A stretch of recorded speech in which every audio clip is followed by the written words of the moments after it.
విద్యార్థులు పాఠశాల స్థాయి నుండి సైన్స్ పట్ల ఆసక్తిని పెంపొందించుకోవాలని కేంద్ర పర్యాటక శాఖ మంత్రి కిషన్ రెడ్డి అన్నారు.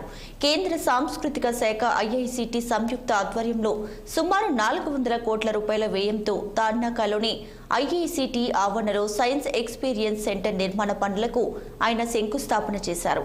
సైన్స్ ఎక్స్పీరియన్స్ సెంటర్ భవిష్యత్తులో సైన్స్ సిటీగా రూపాంతరం చెందుతుందని ఈ సందర్భంగా కిషన్ రెడ్డి అభిప్రాయపడ్డారు. ప్రధానమంత్రి నరేంద్ర మోడీ 2047 నాటికి అభివృద్ధి చెందిన దేశంగా తీర్చిదిద్దడానికి ప్రణాళికలు రూపొందిస్తున్నాడని కేంద్ర మంత్రి కిషన్ రెడ్డి స్పష్టం చేశారు. కల్పన లేకుండా ఈ దేశం కూడా అనుకున్నటువంటి గమ్యానికి మనం చేరుకోలేము. మనకు స్వాతంత్రం నుంచి 75 సంవత్సరాలే. మనం ఎప్పుడు డెవలపింగ్ కంట్రీగా అమలు అవుతామో మన దగ్గర ఒక కార్యాచరణ ప్రణాళిక లేదు, యాక్షన్ ప్లాన్ లేదు. మన ముందు స్వాతంత్రం వచ్చినటువంటి అనేక దేశాలు కూడా చాలా డెవలప్డ్ కంట్రీగా ఎమర్జ్ అయినాయి.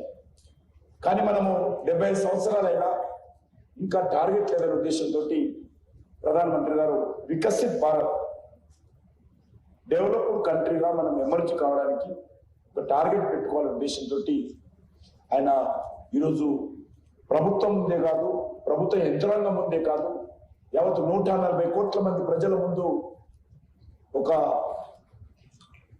ఎజెండా పెట్టారు.